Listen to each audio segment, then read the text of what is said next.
Can you guys hear me okay? It's a real pleasure to join you today. You all are all business students for the most part, as I understand it. I know that you've had a lot of speakers come in. I've gone through and seen and listened to some of the talks. But today, I decided, as I thought about what's the most valuable thing I could give you, it wasn't about making deals. It wasn't about entrepreneurship. It was about how to be successful in life. As I look at the really great business leaders, they all have something going on about them that enables them to be charismatic.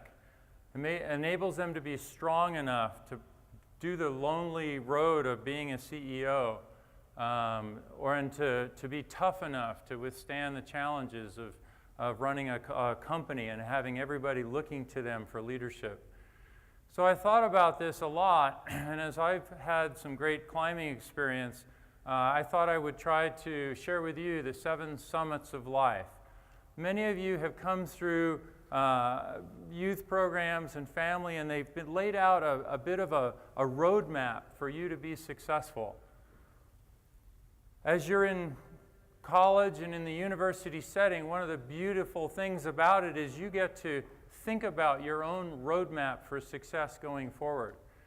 And I'd like to share with you these 7 things after I take you on a little bit of a journey climbing some mountains. But you all get to define your own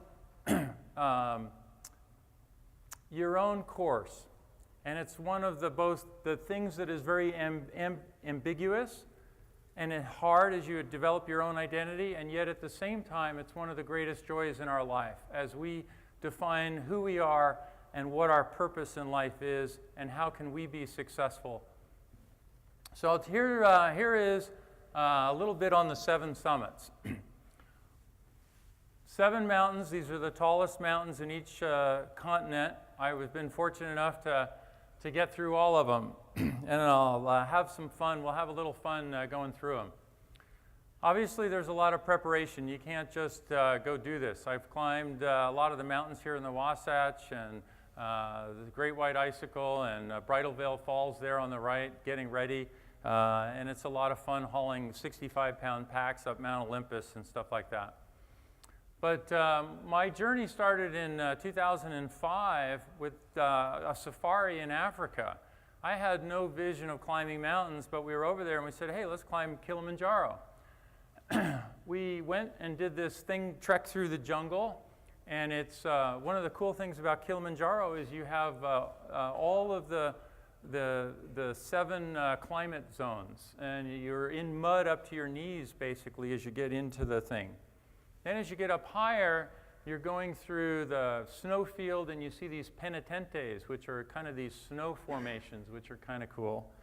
And then you get up to one of the glaciers that's at the top. It's 50 feet tall, but it's going to be gone during your lifetimes because of global warming. So that much ice is disappearing and will probably be gone in 25 years. Here's dawn on the summit as we're coming up to the summit plateau. And then there we are at the top. I'm on the right, and then my daughter is next to me.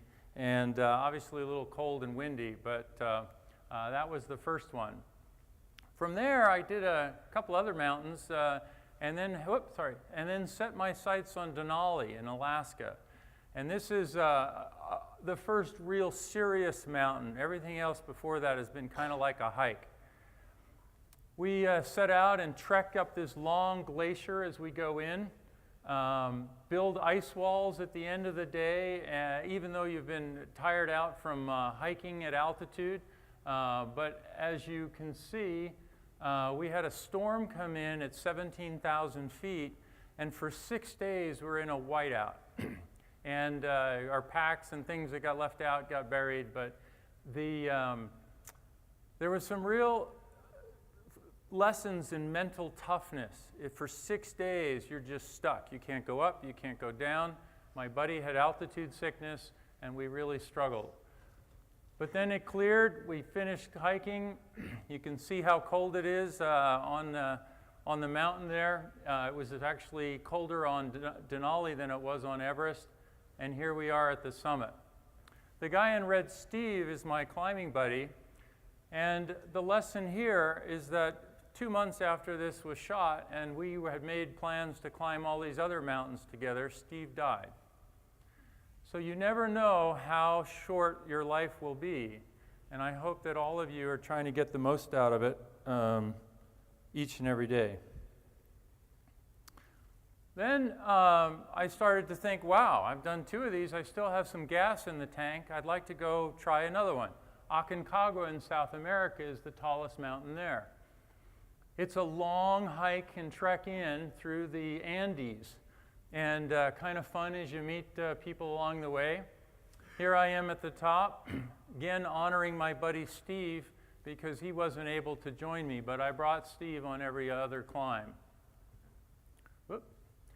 I took my 70-pound pack and I hiked out 15 miles instead of waiting for the burros to haul my stuff out because I didn't want to waste a couple extra days waiting.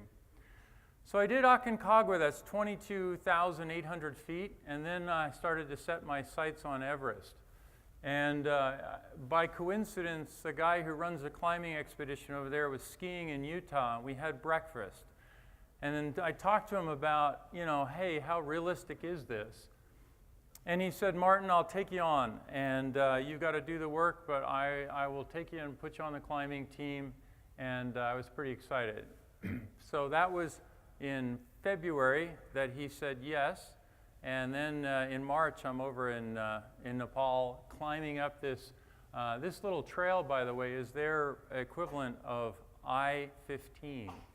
I kid you not. Everything that goes into Nepal up in these mountains goes in via yaks or on a porter's back. Here's another lesson. You see the yak driver. In spite of him having yaks and loading up the yaks, look at the load he's carrying in spite of the fact, and I think that's a great lesson in entrepreneurship. We have a puja, which is a religious ceremony, and get the blessing of the god Sagarmatha to climb the mountain. Here's base camp at 17,000 feet, and it snowed 45 out of the 50 days we were there. And we're acclimatizing in the mountains, getting ready to do this assault on the Everest. So we're going up and down these mountains. The next big challenge is the Khumbu icefall. More people die here than anywhere else on Everest, and these blocks of ice move up to 15 feet a day. They're also fun to climb through. You get a sense also of the crevasses as you go further up. You're starting to cross these ladders. But for me, this is a lot of fun. It's like chutes and ladders that we all played as a kid. The ladders get bigger and more rickety. This is 3 or 4 aluminum ladders lashed together, and the wind's blowing 30 miles an hour, and you step on the left foot, and the whole thing twists to the left. You step on the right, it twists the other way. It's a little gnarly, and you're looking down 200 feet below you. This one is 5 aluminum ladders lashed together, and the most unwieldy thing I've ever seen. But the lesson here is there will be obstacles in your life, and you just have to confront them and deal with it. Here we are at 21,500 feet at Camp 2. It's pretty sparse. Our bodies now won't digest protein, so we're just living on pasta and boiled vegetables. And we look up and we still see we have almost 2 vertical miles still to climb. Rather intimidating, but you break, just like everything else, you break it down. This is looking up at the Lhotse face. And right on the edge of that thing, I'll zoom in to give you an idea how massive this is. This is nothing like the Wasatch. It's 10, 20 times bigger. Zooming in, you'll start to see a little line of people, of climbers going up the Lhotse face. And then here I am on my turn on the Lhotse face.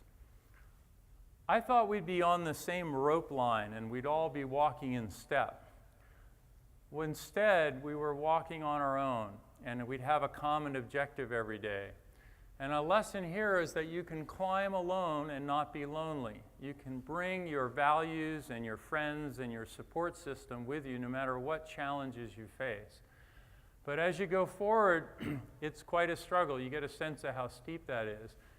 And every morning it'd be sunny, and every afternoon the clouds, you see them coming up the valley, would cause a whiteout, and you'd be in a storm situation. And here we are at 25,000 feet. We got to 25,000 feet, and you are wiped, completely spent.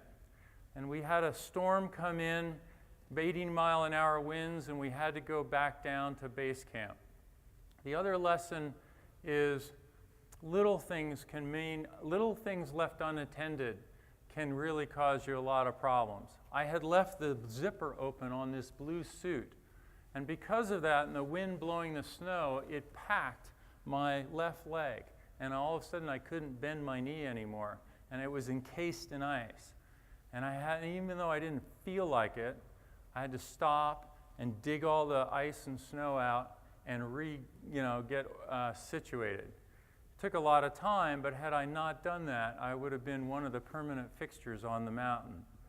I watched a guy die on Everest, and I saw 5 dead bodies that had died the year I was there. And believe me, little things matter in the long run. And so when you're feeling like you don't want to deal with stuff, just know you got to deal with it. The other thing is, for 45 days, we hiked without even seeing the summit of Everest or the objective that we were trying to get to. Here we are at 26,400 feet, and for the first time, we can start to look up and actually see the mountain that we need to climb. So in spite of being a bit overwhelmed, you break it up into goals and to smaller chunks. And then you realize that you can go up and down a mountain. Here I am in my full climbing regalia with the oxygen bottle. You get a sense of the ice buildup that I'm breathing, how tough it is. And here, if you don't get a sense of anything else, look at that Nikon D70 camera and how frozen up it is. So that gives you an idea on Everest. This is me coming across from the south summit. Below my right hand is about 10,000 foot straight drop. In front of me is the Hillary Step, and below my feet is about a 6,000 foot straight drop, and I've got a foot, maybe 6 inches to kind of work my way through. But you do a few little climbing moves, and then you get up to the summit of Everest. It's really hard to get up on the summit. But you celebrate and you get there. I'm kind of glad it's not 30 feet taller, because it does. You're redlined for a long time in getting to the top. So you get there, and then you have to make a political statement or some kind of statement. So I whipped out my UVU flag, and I planted that flag on the summit of Everest. And it's sitting in Matt Holland's office upstairs if you want to go look at it. But the reason I took a UVU flag is for you. I wanted all of you to know that a college education will take you anywhere you want to go in life. And that was something that was very important to me. That's the view from the summit of the world, looking out over the Tibetan Plateau. And then we have a couple of final mountains in the series. And then I'll get into the crux of what I'd like to talk about. Elbrus will look like an easy climb. It starts at a ski resort. Here we are going up. The guy on the left in the blue is kind of an important character here in a sec. We had a pretty sunrise on the mountain. We got to the top and celebrate. You can see on the rock the wind formations on the ice to give you an idea how windy it is. And then as we're coming down, this guy in blue, who is our Russian guide, starts veering off course. And my instincts, we're in a whiteout, my instincts are to go this way. And my climbing experience said, that's the way to go. But the Russian guide is saying, no, I know which way to go. We follow this way, I know. And I'm thinking, this doesn't feel right. A few minutes later, I watch as he just vanishes. And he fell into a crevasse 40 feet. And we spent the next 3 hours trying to get him out of the crevasse. He's a 240-pound guy. Find a lighter guide is a good key thing. Anyway, we get him out. He comes out like the abominable snowman. He shakes it all off. They go, "Man, are you all right?" Yeah, you know, he didn't seem shaken. He goes, "5th time falling in crevasse."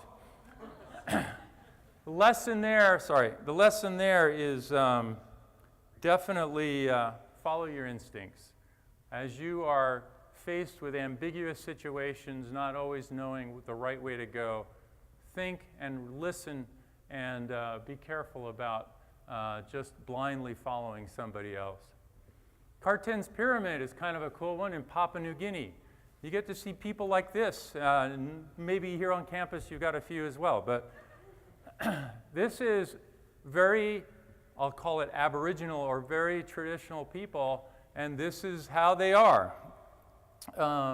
Carten's Pyramid is one of the more technical climbs. You get to go across a Tyrolean traverse like this. It's kind of scary because you're way up in the air, but you get to the summit. And then finally, Vinson is kind of logistically hard to get to. It's down in Antarctica, and you get to ride a Russian transport plane to get down there. And this is what it looks like. It's amazing. It's like you're on another planet. But it's a mountain like everything else. Oh, that's us doing yoga out there in the middle of Antarctica. But we had a good time. Whoop. Sorry, some of these are...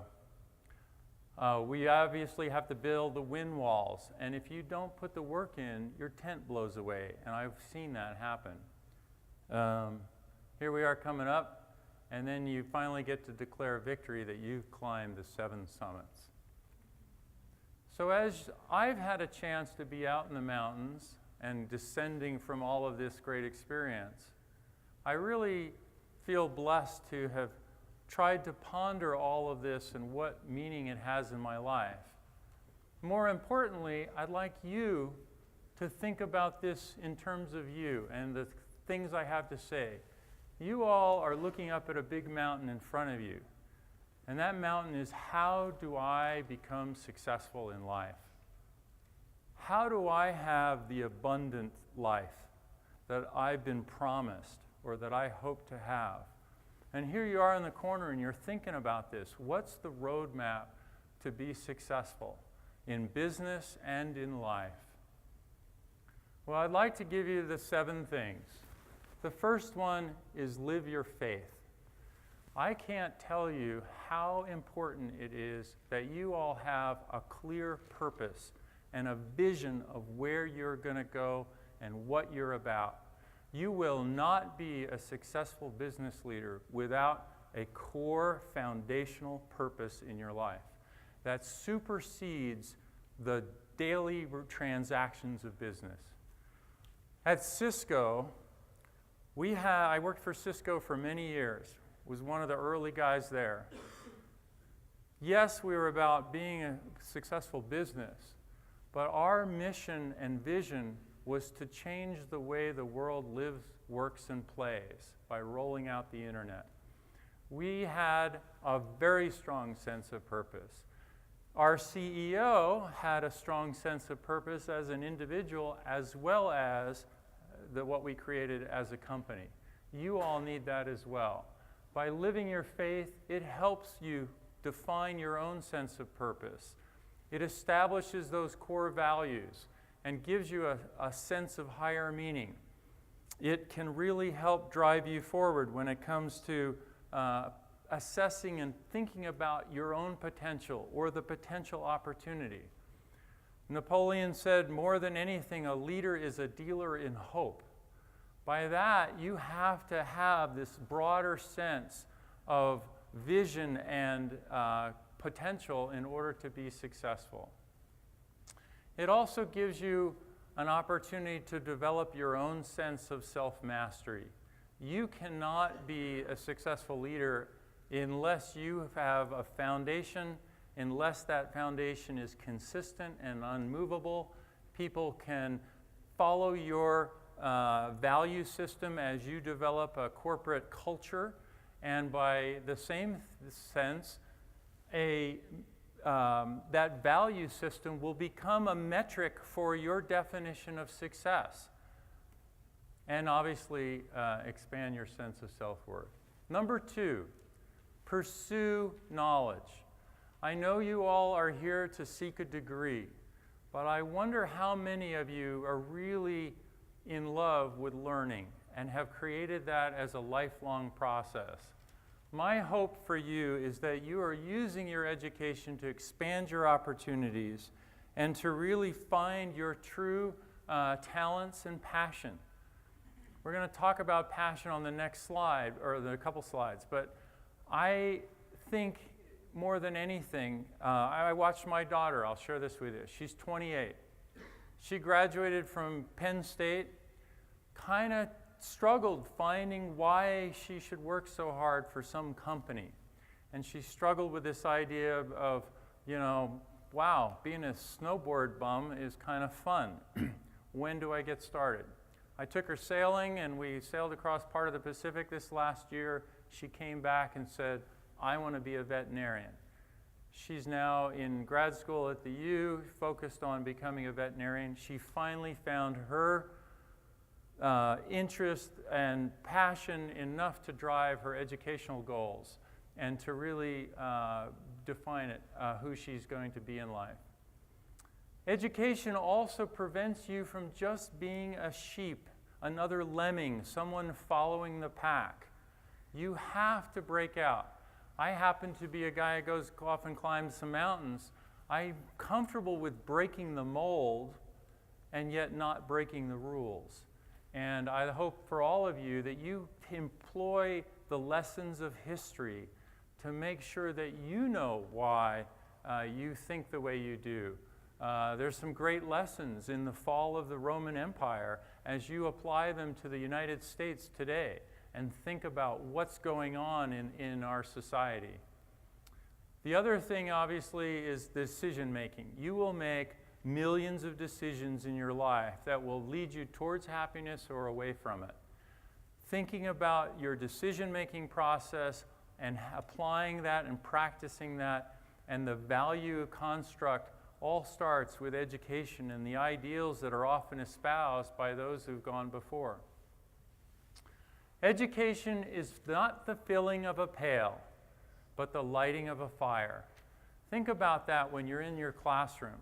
It's not about retaining the facts. I remember some facts from high school. I remember my trig. I helped my daughter out with the trig the other day. And 35 years later, yep, I still remember sines and cosines and all that kind of stuff. But more than anything, I got a chance to light a fire that has burned brightly for my whole life, and I love learning, and I'm hoping that you all embrace that and find that in your own lives. Number 3, you've got to go earn an income. So what's the difference between a career and a job? I'd like you to think about these things. Number 1, if it's not an opportunity for you to learn, and I'm not talking about how to learn the basics of your job, I'm talking about something that's going to expand who you are, then it's probably a job and not your career. Number 2, if it's not leveraging your unique talents in some way, then you probably will get dissatisfied over time. Number 3, you should feel like you're making a difference and that difference is maybe small at first, but that over time your circle of influence can grow and you can move that forward and provide a broader and more impact to the organization or outside the organization to your customers and that sort of thing. And then finally, are you getting validation from being recognized in the job for the work you've done? It's no fun if you go home and feel like you just got beaten up or taken advantage of. You want to come home with feeling energized just the way you want to feel energized in the shower on the way to work. Enable family and obviously developing leadership opportunities along the way. Obviously, your career needs to provide the security for your family. And yet, that's not what it's about, ultimately. It's about a lot more than that. I've been really, really fortunate in that I have loved what I have done all along. I can look back at the last 35 years, and when I stopped loving something, I've been blessed and fortunate enough to re-architect my career so I could move to the next thing. And finally, you should be able to do cool stuff. I believe in hard work. I believe that it outperforms talent. I know lots of people who are a lot smarter than I am. I don't know many people who work harder than I do, but I love it. And so for me, it's not so much a challenge. Steve Jobs said the following: the only way to do great work is to love what you do. If you haven't found it yet, keep looking. Don't settle. As with all matters of the heart, you'll know it when you find it. I hope and pray that each of you can find your unique place in life. Obviously, it will evolve, but that you feel like you're on a course that's taking you where you want to go. Number 4, improve your health. Believe me, I'm not talking about whether or not you've had a pizza last night or what junk food you eat. I don't really care. But I do want you to know I can see people who really can generate and radiate positive energy and those who can't. And as you go further and further up in business, I have the luxury of doing business with the people I want to do business with, and those I don't want to do business with, I don't have to. I'm an investor. I choose entrepreneurs based on the feeling and the trust that comes from brief interactions with them. I look at their emotional strength and assess whether they will be able to negotiate the obstacles in front of them. I think about them in the context of, have they that inner strength, or you as individuals, to avoid bad habits, and does that bog you down? Believe me, it shows over time in coworkers, and you can see people who are struggling. When I talk about health and the reason I go out and climb mountains or do some of those things that expand my horizons, I've done ultra marathons and other things like that that challenge me. It's because I want to see where my limits are, and I want to know that idea of self-mastery, that I can suffer and push through and keep going. And it's also about ensuring I have the strength to avoid the challenges that can bog me down in my life. But I love having more energy than a lot of other people, and I love the ability to persevere and when it gets tough. Number 5, extend your social relationships. It is crucial. Dave Bradshaw was here not too long ago, maybe it was last year, and he is a social networking expert. Go back and check out his presentation if you haven't, but he talks a lot about his whole successful career, and believe me, he's got a lot more money than most people, has been built around his ability to successfully manage a broad network and to leverage those relationships. Think win-win. As you go into a deal, I think I've been successful more because people feel that I'm genuinely interested in creating a partnership. I ran Cisco's post-sales support organization for their top 250 customers, 83% of the business. And I created this partnership with them that enabled them to feel like Cisco would enable their personal success. AT&T was one of their customers. I not only knew their business goals, I knew the personal bonus structure of how each of their VPs would get rewarded at the end of the year. Not only that, I knew their kids and what their kids were up to. And that allowed me to align Cisco to enable AT&T's success And obviously AT&T turned around and bought a lot of stuff from Cisco. But it's that win-win thinking that really ensures a long-term partnership. And whether or not you're in a social setting, a business setting, those trust relationships become important for your success. Obviously, the love and companionship that comes too as you develop long-term relationships. Number 6, and I can't underemphasize this, embrace change in your life. I see so often a successful company. They were successful last year because they figured out a recipe of success. And the worst thing they do is they try to apply that same recipe to the next year's set of challenges. And as a result, they kind of get stale. You have to embrace change in everything you do so that tomorrow you're growing and you're fulfilling your potential because you're adaptable and you're easily evolving with the opportunities and the circumstances. Obviously, there's always some fear and uncertainty that comes with the ambiguity of change. But overcoming that and knowing, setting your course, and if need to, traversing up the mountain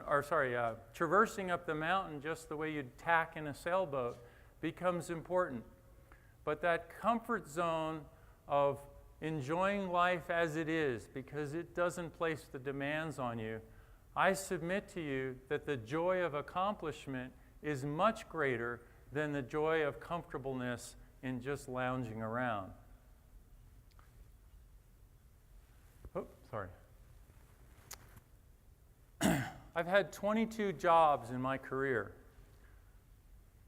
I started out as an entrepreneur long before I knew what the word even meant or that I'd ever heard of it.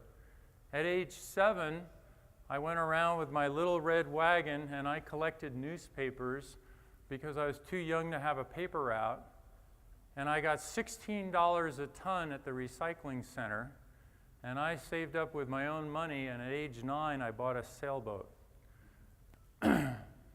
I then made boxes in my dad's company, and I hated it. Oh, I hated it. It was so boring. I sat there and folded up boxes and put tape on the bottom, and I'd have to support this production line. But I'd race myself against the clock, and I would constantly challenge to see how many I could make simply in the shortest amount of time, simply so I could go do something else. I've evolved over the years, and I've really enjoyed it. And it's not like, oh, by the way, I was a design engineer as a summer employee in an internship even before I graduated from college. And now I get to do some fun stuff with social innovation and driving change and looking at organizations and nonprofits and helping them be successful. But my point is, your careers will evolve, and if you don't embrace change, you'll lose your momentum along the way and not be able to take advantage of the next opportunity as it comes along. Furthermore, I've had role changes that have evolved in my life. You go from one thing to another, and as you do, life unfolds in some unique ways. I have a handicapped 5-year-old, and because she will require a lot of care throughout the rest of my life, feeding her and all that every day, I get to say, well, how do I evolve differently? And that's how my family and I ended up sailing and currently sailing around the world.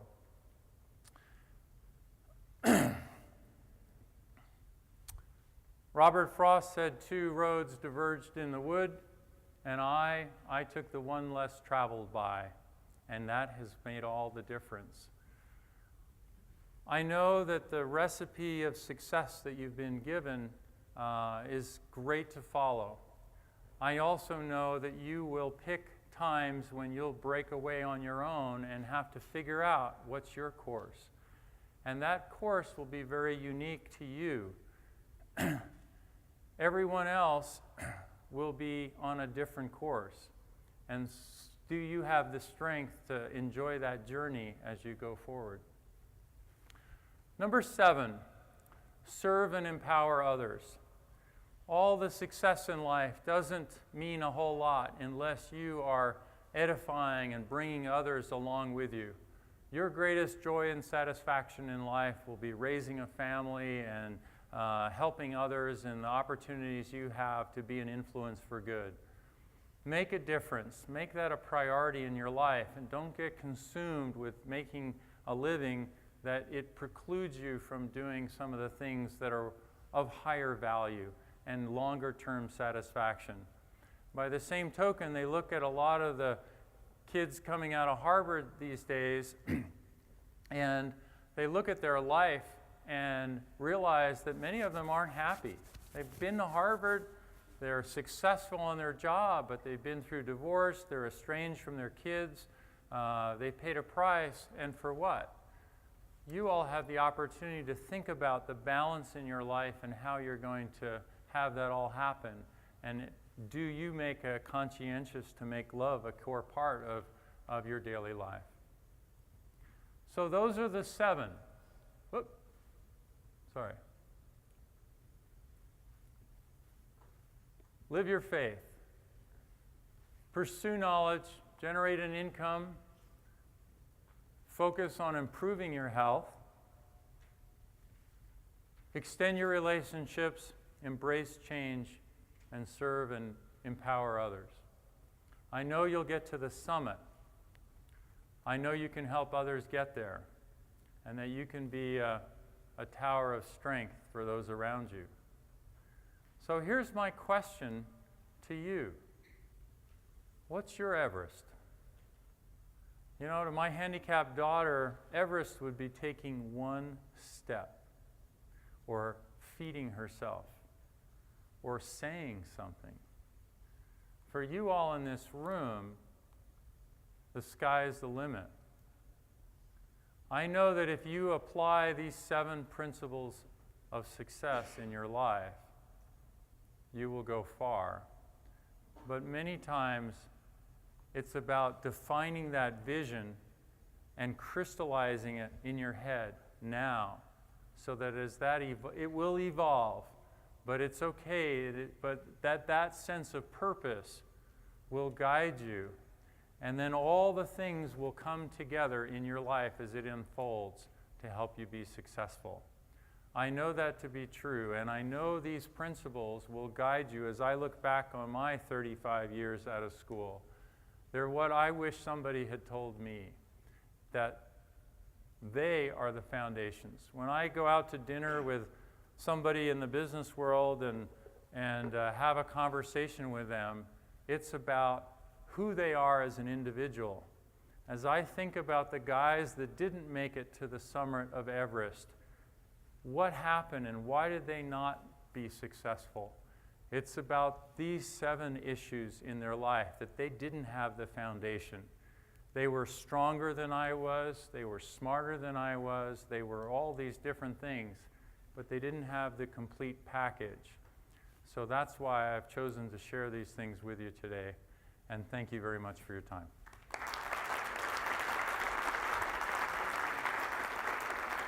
I think we have a few minutes for questions, if you have any, or anything I can do for you. Yes?